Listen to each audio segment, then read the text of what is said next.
साथियों, स्वागत है आपका हमारे यूट्यूब चैनल पर। साथियों, जब हम भगवान को भोग चढ़ाते हैं तो फिर भोग चढ़ाने के बाद हमारा चढ़ाया हुआ भोग मतलब कि प्रसाद वैसा का वैसा ही क्यों होता है? उसमें से कुछ कम क्यों नहीं होता है? क्या आपको भी इस प्रश्न का जवाब चाहिए? तो इस वीडियो को लास्ट तक ज़रूर देखें और हम रियल स्टोरी सुनाते हैं जिसमें आपको एक समय की बात है।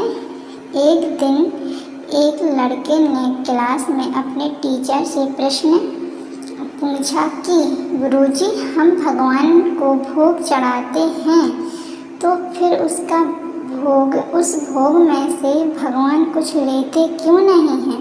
हमारा प्रसाद उतना का उतना ही क्यों होता है? उसमें से कुछ कम क्यों नहीं होता? गुरुजी ने उस लड़के को तत्काल कोई जवाब नहीं दिया।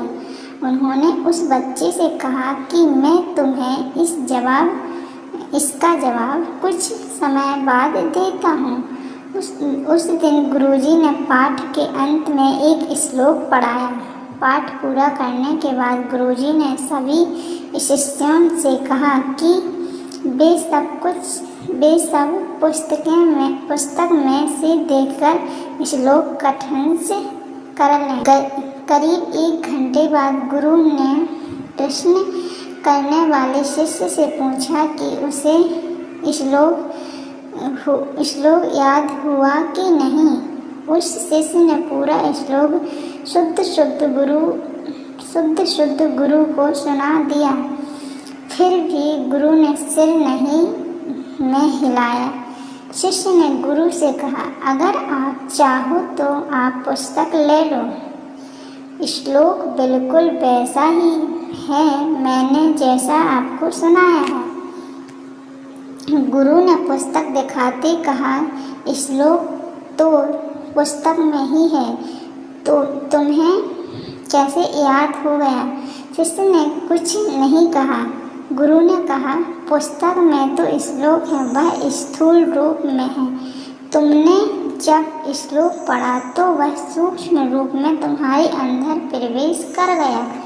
उसी सूक्ष्म रूप में वह तुम्हारे मन में रहता है।